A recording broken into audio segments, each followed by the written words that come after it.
घर में आप गोबर के उपले जला करके उससे भी आप भस्म बना सकते हैं। कपिला गैया के गोबर से यदि भस्म बनाई जाए तो वो बहुत ज़्यादा विशेष है।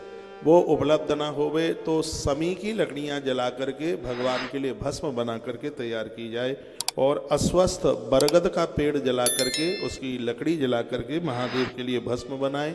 और लिखा गया है पलास की लकड़ी जलाकर उससे आप भस्म बनाएं, और पीपल बरगद दोनों लिए गए। अश्वत्थ यानी पीपल, बट माने बरगद। तत्पश्चात एक कोई अमल ताश की लकड़ी आती है, उसको भी जलाकर आप भगवान के लिए भस्म बना सकते हैं। फिर कहा गया है बेल की लकड़ियां जला करके आप भगवान के लिए आप भस्म बना सकते हैं। शंकर की भस्म के लिए ये इतनी चीज़ें बताई हैं। कहीं मुर्दा शमशान घाट से राख मत ले आना, ठीक है, वो तो वहीं उज्जैन में बना रहने दो, ये आप मत करना। आपके लिए यदि कोई भस्म की बात कही गई है तो काय चीज की भस्म आप बना सकते हैं। वर्णन लिखा अस्वाद विदूषिता नाम च भस्मानाम सुदृश्यते। अस्वस्थ यानी पीपल की लकड़ियां जला करके कपिला गोमयम पूर्वम केवलम गव्यमेव च, कपिला गैया की यानी देसी गैया के कंडे उपले जलाकर भस्म तैयार करें। पलासान बा पलास की लकड़ी जला के, बटा वट अग्नि वदबिल्वकान वट की लकड़ी और वेल वृक्ष की लकड़ी जलाकर आप भगवान शंकर के लिए भस्म तैयार कर सकते हैं।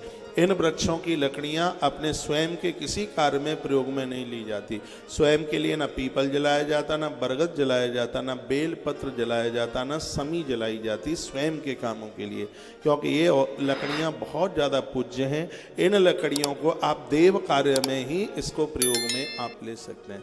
भगवान शिव का कोई यज्ञ सुनिए, भगवान शंकर का, नारायण का कोई यज्ञ है, किसी यजन में आप पीपल की लकड़ियां, बरगद की लकड़ियां, समी की लकड़ियां और बेल वृक्ष की लकड़ियां उसके प्रयोग में आप ले सकते हैं। लेकिन आप रिंकू टिंकू पिंटू स्वीटी डबली बबली का विवाह करने को जा रहे हो तो उसमें इन लकड़ियों को कदापि बिल्कुल भी प्रयोग में न लें। बात समझ में आ रही है कि नहीं?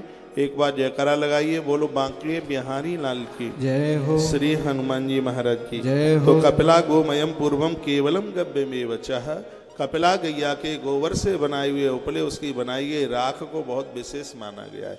दूसरे नंबर पर समी की लकड़ी को जलाकर राख बनाई है, उसको विशेष माना गया।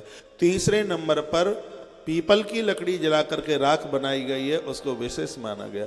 चौथे नंबर पर बरगद की लकड़ी जला के तैयार की गई है, उसको विशेष माना गया। और पांचवें नंबर पर बेल वृक्ष की लकड़ी जला करके आपने राख तैयार की गई है, उसको बड़ा विशेष माना गया है। इन्हीं चीज़ों की भस्म आपको भगवान महादेव के ऊपर चढ़ानी चाहिए, ऐसा शिव महापुराण के अंतर्गत लिखा हुआ है। इसको शिवाग्नि भस्म के नाम से इसे जाना गया। इस प्रकार निर्मित भस्म बहुत पवित्र है। भगवान शंकर के ऊपर मंत्र आते हैं तो मंत्रों से चढ़ाइए, और मंत्र नहीं आते हैं तो ओम नमः शिवाय बोल करके और भगवान को ये भस्म आप महामृत्युंजय मंत्र के द्वारा भी यह भस्म आप भगवान के ऊपर आप चढ़ा सकते हैं। बड़ी अद्भुत बातें कही गई हैं। और भी सर्वप्रथम भस्म से ऊर्ध्व पुंड त्रिपुंड धारण करें, पूजा काल में जल युक्त भस्म लगाएं।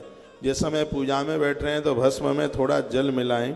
शुद्धि के लिए जल रहित मात्र भस्म का उद्दोलन। दिन में रात्रि में स्त्री व पुरुष कोई भी हो, पूजा के समय जल युक्त भस्म का त्रिपुंड धारण करें। आनंद की बात यह है कि भस्म स्त्री पुरुष दोनों ही लगा सकते हैं। वैसे आप कहीं जा रहे हैं तो सूखी भस्म भी आप लगा सकते हैं, लेकिन जिस समय आप पूजा में बैठे हैं तो शिव महापुराण का कहना है कि उस समय भस्म में जल मिला करके तब ही उस भस्म को आप धारण करें। जो सजल जल के सहित भस्म से त्रिपुंड धारण कर शिव की पूजा करते हैं, उसे निश्चय ही भगवान महादेव की संपूर्ण पूजा का फल प्राप्त हो जाता है। जो भस्म में जल मिला करके भस्म लगाकर उसके बाद पूजा स्त्री पुरुष कोई भी हो पूजा शुरू करते हैं, उन्हें भगवान महादेव की संपूर्ण पूजा का फल तत्काल प्राप्त हो जाता है। इसमें बिल्कुल भी सोचने वाली बात नहीं है। पूजा काले ही सजलम शुद्ध्यर्थम निजलम भवेत शब्द लिखा है। पवित्र शुद्धि चल करके आती है, वो पक्का भगवान महादेव के भक्त हो जाते हैं। शिव मंत्र से भस्म धारण करने वाला सभी आश्रमियों से श्रेष्ठ माना गया है।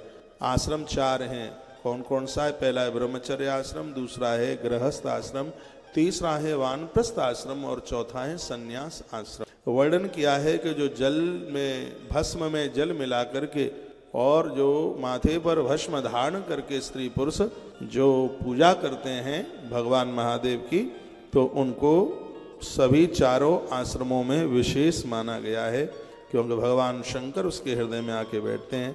शिवव्रती सबको होना चाहिए। शौच अशौच का सूतक का सब देखो, इसमें बड़ी सुंदर बात कही गई है।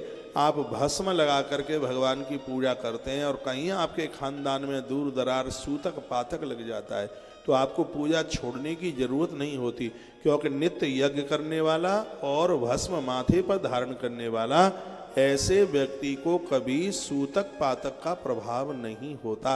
ऐसा शिव महापुराण के श्लोक नंबर 82 नंबर में ये बात कही गई है। विद्येश्वर संहिता अध्याय नंबर 18 और श्लोक नंबर